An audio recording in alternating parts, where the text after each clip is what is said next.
రాష్ట్ర ప్రభుత్వం కింద ప్రభుత్వ స్టీల్ ప్లాంట్ కింద ఉండాలన్నది మా అందరి ఆకాంక్ష. అదేవిధంగా కేంద్ర ప్రభుత్వం ప్రధానమంత్రి గారి నాయకత్వం ఇది అలాగే కొనసాగిస్తున్నారు అది స్ఫూర్తిని. అది ఇప్పుడు మాకు ప్రిలిమినరీగా మేము చూస్తున్నప్పుడు అందరితో మాట్లాడుతున్నప్పుడు అనిపించింది some kind of upgradation is need. అలాగే క్యాప్టివ్ మైండ్స్ ఉండాలి అంటే ఏ స్థాయిలో ఎందుకు జరగలేకపోతుంది అని అనడానికి అంటే ప్రభుత్వ పరిశ్రమలు కానీ ఎందుకు ఖాళీ పడుతున్నాయి, ఎందుకు వెనకబడుతున్నాయి అంటే ఒక్కో సర్టన్ మేనేజ్మెంట్ ఇష్యూస్ కావచ్చు, లేదంటే ఓవర్ ఎక్సెసివ్ లోడ్ ఏదైనా ఉందా, ఇవన్నీ ఎందుకంటే కూర్చోబెట్టి ఒక కోణంలో నుంచి ఒక దృక్కోణం నుంచి చూస్తే సరిపోదు. సో దీనికి సంబంధించి నేను ఇందాక మన మనోహర్ గారితో మాట్లాడుతూ ఏం చేద్దాం అంటే ఒక్కసారి నేను స్టీల్ ప్లాంట్ కార్మికుల అసలు ఏంటి మీరు స్టీల్ ప్లాంట్ గురించి మీ అభిప్రాయాలు ఏంటి, మీ సమస్యలు ఏంటి అనేది నేను ప్రత్యేకించి ఈ గొడవ కొంచెం వీళ్ళందరికీ మన మెడికల్ ట్రీట్మెంట్ అంతా ఈ కొన్ని రోజులు అయ్యాక ఖచ్చితంగా నేను నేనే కాల్ఫర్ చేస్తున్న ఒక మీటింగ్. ఒకసారి ఆ మీటింగ్లో మన విశాఖ స్టీల్ ప్లాంట్ కార్మికులు అసలు ఏ సమస్యలు ఉన్నాయి ఏంటి ఏంటనేది నేను అందరినీ సావధానంగా వింటాను. అది ఒక రౌండ్ టేబుల్ అంటావా లేదంటే కూర్చోబెట్టేది వారి ఒక ఇంటరాక్షన్ కార్యక్రమం ఏ పేరు పెట్టినా కానీ దానికి నేను ఖచ్చితంగా నేను ఒకసారి మీటింగ్ నేనే నా ఆధ్వర్యంలో నేను ఆర్గనైజ్ చేసి ఒకసారి అందరికీ వింటాను. ఈలోపు మనందరం చేయగలిగేది పోయిన ప్రాణాలకి ఎంత విలువ ఇచ్చినా కానీ తిరిగి తీసుకురావాలి. వారి కుటుంబ సభ్యులకి నా ప్రగాఢ సానుభూతిని తెలియజేస్తూ రాష్ట్ర ప్రభుత్వం ఎప్పుడు సహాయ సహకారాలు అందిస్తూ ఉంటాం. స్టీల్ ప్లాంట్ ఇలాంటి భవిష్యత్తులో ఇలాంటి పునరావృతం కాకుండా ఉండాలి అనేది మా అందరి ఆకాంక్ష. కాకపోతే ఇది మేము బలమైన పాలసీలు చేయగలం కానీ నేను ముందు నుంచి పరవాడ కానీ వైజాగ్ చుట్టుపక్కల ప్రాంతాల అనకాపల్లిలో కానీ ప్రతి 5-6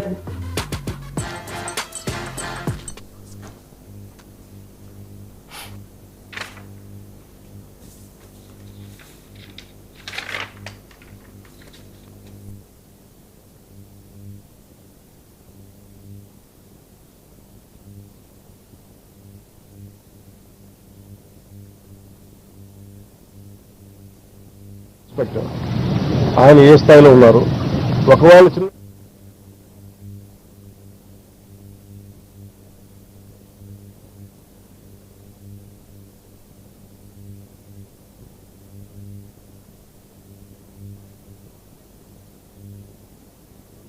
జస్ట్ ఒక ఆన్ హ్యాండ్ ఇన్ఫర్మేషన్ చెప్తా ఉన్నాం.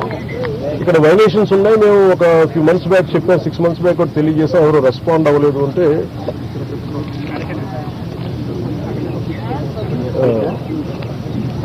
మాకు ఏమనిపించిందంటే ఆన్ ఫేస్ వాల్యూ తీసుకోలేము ఇవన్నీ. సో అందుకనే దీనికి కీలకమైన కారణాలు ఏంటి, the exact causes and investigation, the detail enquiry has been initiated to ascertain the reasons and fix responsibility. అంటే ఎవరైతే నాకు ఆఫ్ హ్యాండ్గా చెప్పారు ఇవన్నీ కూడా కమిటీకి నివేదిక ఇచ్చినప్పుడు ఖచ్చితంగా దాంట్లో పరిగణలో తీసుకుంటారు. ఎందుకంటే ఇది కూర్చోబెట్టి నేను ఇది పొలిటీషియన్స్ కానీ లేదంటే నా పదవి నాలాంటి అంటే దీనికి మేము పై స్థాయి నుంచి చూడగలం తప్ప దీన్ని లోతుపాతులు అర్థం చేసుకునే ఒక అధ్యయన బృందమే వాళ్ళు దీంట్లో ఎక్స్పర్టీస్ ఉన్న వాళ్ళే మాట్లాడాలి దీని గురించి. కాకపోతే నా ఇంటెన్షన్ ప్రతిసారి ఏంటంటే ప్రతిసారి ఇలాంటి దుర్ఘటన జరిగినప్పుడల్లా మనం బాధపడుతున్నాం కానీ పునరావృతం కాకుండా ఏమేం చేయగలగాలి, ఎలాంటి చర్యలు తీసుకోవాలి, ఇది మటుకు ఇది నిరంతర పహారా. ఇది అంటే ఇది ఒకసారి నిర్లక్ష్యం కూడా కాకపోవచ్చు. ఒకసారి మెటల్స్ వాటి తీసుకునే వాటి ప్రభావం ఎలా ఉంటుంది, వాటి యాక్షన్ ఎలా ఉంటుంది, వాటి రియాక్షన్ ఎలా ఉంటుంది, always it is certain accident జరుగుతూ ఉంటుంది. It always surprises. ఎంతమంది మేధావులు కూర్చున్నా కానీ శాస్త్రవేత్తలు కూర్చున్నా కానీ వాళ్ళు ఎప్పుడు అర్థం చేసుకోవడానికి కొత్తది సంఘటన జరుగుతూ ఉంటుంది. ఆ కోణంలో కూడా చూడాలి. ముఖ్యంగా కెమికల్ ఇండస్ట్రీస్ కానీ పరవాడలో కానీ ఇవి ఒకటికి యాజమాన్యాలు 10 సార్లు చూసుకోవాలి. అందుకని ఇలాంటి పునరావృతం కాకుండా ఉండాలని మనస్ఫూర్తిగా మేము అందరం కోరుకున్నాం. మరోమారు నేను మీకు మాటిస్తున్నాను, స్టీల్ ప్లాంట్ కార్మికులందరితో కూడా నేను ప్రత్యేకించి కూర్చుంటాను. ఒక అవసరమైతే ఒకే రోజు అందరూ తీసుకోలేము కాబట్టి ఒక కనీసం అటెస్ట్ నుంచి ఒక 4-5 గంటలు కూర్చుంటాను. ఇంకే నీడెడ్ అవసరం అనుకుంటే ఇంకో రోజు కూడా దీన్ని ఎక్స్టెండ్ చేసుకుని నేను దీని మీద నేను మీ సమస్యను సంపూర్ణంగా అర్థం చేసుకోవడానికి దాన్ని ముందుకు తీసుకెళ్తాను. ఎప్పుడు చేస్తారు సార్ ముందు ఇదంతా అవనివ్వండి. అంటే ఇప్పుడు ఈ కమిటీ ఏం లేదంటే నాకు రేపేం చెప్పేసి ఎల్లుండని చెప్పేసి కానీ నాకేనంటే ఇప్పుడు కమిటీ వస్తుంది, బుకారం వస్తుంది. ఆ కమిటీ అంతా వచ్చిన తర్వాత ముందు దీని మీద ఒక సంపూర్ణమైన ఒక స్పష్టత వచ్చిన తర్వాత దాని తర్వాత తీసుకుంటాం. కాకుండా కాపాడుతూ ఉంటున్నారు కానీ సొంత గదులు కేటాయించకుండా అది ఎలా సాధ్యం అవుతుంది? ఇప్పుడు మీరు ప్రశ్న ఎప్పుడు ఏం చేస్తున్నారంటే, నేను లాస్ట్ టైం కూడా ఇక్కడికే వచ్చాను. నేను ఎంటైర్ యూనియన్స్తో మాట్లాడాను. నేను ఆ రోజు అందరినీ చేతులు ఎత్తమని అడిగాను. ఒక్కరి చేతులు ఎత్తాలి. ఆ రోజు ఢిల్లీ తీసుకెళ్తాను రండి క్యాపిటల్ మైన్స్ గురించి అంటే అందరూ కన్వీనియంట్ గా రోజు ఒక్కరి చేతులు ఎత్తాలి. అంటే మీరు ఇండివిజువల్ పార్టీ పాలిటిక్స్ స్టిల్ మీరు కలెక్టివ్ గా స్టిల్ ప్లాన్ మాది అనుకుని respect of party verticals or wing verticals పక్కన పెడితే మీరు స్టీల్ ప్లాంట్ కార్మికులు బాగు కోరుకోవాలి, ఇది బాగుండాలి, ఇది విశాఖ ఉక్కు, ఇది ఆంధ్రుల హక్కు అనే మీరు పదాలను నిజంగా మీరు ముందుకు తీసుకెళ్ళాలి స్ఫూర్తినంటే, నేను ఆ రోజున ఇదే దాంట్లో గత వైసీపీ ప్రభుత్వం ఇది అమ్మేస్తానంటే నేను వచ్చి కూర్చొని కొట్లాడండి. అదే దాన్ని నివేదిక రూపంలో నేను మన హోంమంత్రి గారికి తెలియజేశాను. అది మీరు చూస్తే వెంటనే దాన్ని ఆ ప్రైవేటీకరణ కూడా ఆగి ఈ రోజు ఇక్కడికి వచ్చింది. ఇది మేమందరం సమిష్టిగా చేసాం, మాట్లాడాం. కాకపోతే ఏమవుతుందంటే దీన్ని క్యాప్టివ్ మైన్స్ అంటే మరి ఇంతకాలం ప్రాబ్లం ఏమవుతుందంటే సార్, మీరు మాట్లాడుతున్నప్పుడు నన్ను అడగగలరు. అంటే మీ సమస్యలు మోసేవాడి మీద మీరు ఒక పంచింగ్ బ్యాగ్ లాగా అంటే మీరు అంటారు కానీ నేను జస్ట్ పర్సెప్షన్ చెప్తా ఉన్నా. ఎవరైతే బాధ్యత తీసుకుంటారో వాళ్ళ మీద ఎక్కువ ప్రశ్నలు వస్తాయి తప్ప అడగాల్సింది ఎవరు ఒక 5 సంవత్సరాల నుంచి వాళ్ళు ఉన్నారు. దానికి ముందు కాంగ్రెస్ ప్రభుత్వం ఉంది, ఆల్మోస్ట్ క్లోజ్ టు 10 years. ఇది అప్పటి నుంచి చేయాల్సింది. ఇవన్నీ వారసత్వపు ఇష్యూస్గా వచ్చినాయి, లెగసీ ఇష్యూస్గా వచ్చేసినాయి. నాకేముంది, నేను ఏ సమస్యల నుంచి నేను పారిపోవడానికి లేదు. ఉన్నది వాస్తవాలు చెప్పి అర్థం చేసుకొని దానికి ఒక పరిష్కార మార్గం ఎతకడానికే మేము సంపూర్ణ సభ ప్రయత్నం చేస్తాం. మీరేదో అడుగుతున్నారు.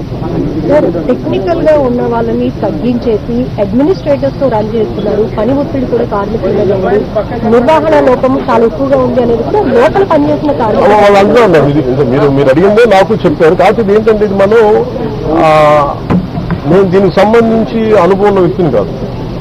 కాకపోతే నేనేం చేయగలను, ఇప్పుడు మీరన్నది ఎంతవరకు అనేది నేను పబ్లిక్ తీసుకెళ్ళగలను. లేదంటే రేపు పొద్దున్న విచారణ ఈ కమిటీ ఏదైతే వస్తుందో వాళ్ళకి మేము చెప్పగలం.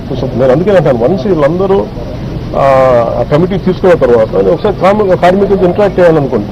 ఏమైపోతుంది, ఇప్పుడు మాట్లాడాలంటే అందరూ ఒకేసారి మీద పడిపోతే కాదు, చాలా ప్రశాంతంగా కూర్చొని చాలా నిబద్ధత చేయాల్సిన మీటింగ్. సో అది నిజంగా మీరు చెప్పింది కూడా పరిగణలోకి తీసుకొని వాటితో మాట్లాడతారు.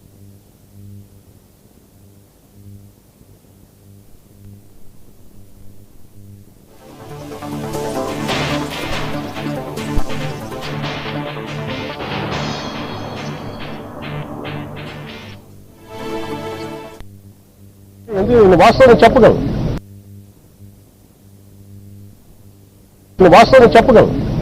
చెప్పగలను. సో అందుకని మొదటి రక్షణ కవచాలు సంఘాలు ఈ పొలిటికలైజేషన్లోనో లేదంటే మన పార్టీ రాజకీయాల్లో పడిపోయి నిజంగా కార్మికుల సంక్షేమం ఎంతవరకు ముందుకు తీసుకెళ్లారు అనేది కూడా నాకు వాళ్ళతో కూర్చొని నేను మాట్లాడతాను సార్. నేను I don't try to shy away sir. ఇప్పుడు కూడా ఉన్నారు కనీసం సార్ మేనేజ్మెంట్ కూడా ఇంటర్నల్ ట్రాన్స్ఫర్ చేస్తుంది. అసలు సంబంధం లేనటువంటి డిపార్ట్మెంట్ ని డిప్లాయ్ చేయడం వల్ల ఈ ప్రమాదం జరిగిందనేది, చనిపోయినటువంటి వాళ్ళలో కూడా అట్లాంటి వ్యక్తి ఒకరు ఉన్నారనేది ఇప్పుడు కార్మికులు చెప్తున్నటువంటి మాట. అంటే ఇప్పుడు స్టీల్ ప్లాంట్ యాజమాన్యం కూడా ఈ ఎంప్లాయీస్ విషయంలో కొంత అలసత్వం వహిస్తుందనేది ప్రధానమైనటువంటి విమర్శ. దీని మీద అసలు ఏమన్నా మేనేజ్మెంట్ తో మాట్లాడడం కానీ కేంద్రంతో ఇవన్నీ కూర్చోబెట్టి మనం ఇలాంటి సంఘటన జరిగినప్పుడు మాట్లాడతాం. సంఘటన జరగవు అన్నీ బయటకు. నేను ఏంటంటే who the first line of defence ఇక్కడ మీరు చెప్పండి. ఫస్ట్ లైన్ ఆఫ్ డిఫెన్స్ ఎవరు? కార్మిక సంఘం, యూనియన్స్ వాళ్ళ పనులు సరిగ్గా చేస్తున్నాయని ఇవన్నీ వాళ్ళు మాట్లాడాల్సిందే. వాళ్ళు ఆ రోజు నేను వచ్చి కూర్చున్నప్పుడు ఒక్కరు ఇదే చెప్పాను, నాకు ఇన్ని సమస్యలు ఉన్నాయి. ఓకే, మనందరం కింద పడతాం, మీద పడతాం, వెళ్తాం, 10 సార్లు నెగోసియేషన్ జరుగుతాయి.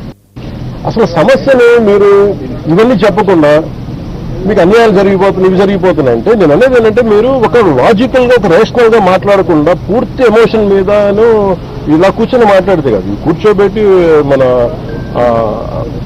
లాగ్ బుక్స్ తీసుకోవాలి, ఏమేం జరిగినాయి, నిజంగా మీరు చెప్పినట్టుగా అడ్మినిస్ట్రేటివ్ జాబ్ని పెంచి స్కిల్డ్ లేబర్ని లేకుండా చేస్తారు. ఇవన్నీ ఏంటంటే మనం ఆఫ్ ద హ్యాండ్ ఇలాగా మనం కూర్చొని ఇది మీడియా ట్రయల్ కాదు, లేదంటే సోషల్ మీడియా ట్రయల్ కాదు. It should be a very deep investigative approach with committee of experts has to happen.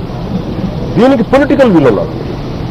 దీనికంటే మేము నేను ఈ రోజుకి చెప్తాను కదా, ఇండివిజువల్ గా మేము జనసేన పార్టీ ఈరోజు మేము ప్రభుత్వంలో భాగస్వామ్యం అయినా కానీ మేము ఎక్కడ దీన్ని షన్ చేయట్లేదు. More than willing to understand. మేము పదే చెప్పాం కేంద్ర ప్రభుత్వానికి, ఏది అధికారంలో లేనప్పుడు చెప్పాం. మీరు దయచేసి దీన్ని, ఇది ఒక హార్డ్ కోర్ త్యాగంతో వచ్చింది, మీరు దయచేసి దీన్ని చూడండి అంటే మీరు దాన్ని స్ఫూర్తిని గౌరవించారు. ఈరోజు ఉంది అంటే ప్రైవేటీకరణ కాకుండా ఉండాలంటే. కాబట్టి దీన్ని కాపాడుకోవాల్సింది కూడా ఒక నిజంగా అన్డ్యూ డిమాండ్స్ ఏమైనా ఉన్నాయా, జెన్యున్ డిమాండ్స్ ఉన్నాయా, ఇవన్నీ కూడా చాలా నిబద్ధతతో కూర్చొని చేయాల్సి, చాలా కన్సల్టేషన్స్, చాలా డెలిబరేషన్స్ జరగాల్సింది. అందుకని నాకు స్టీల్ ప్లాంట్ చాలా అద్భుతంగా ఉండాలి, ఇలాంటి ప్రమాదాలు జరగకూడదు అనేది మా అందరి ఆకాంక్ష. Thank you.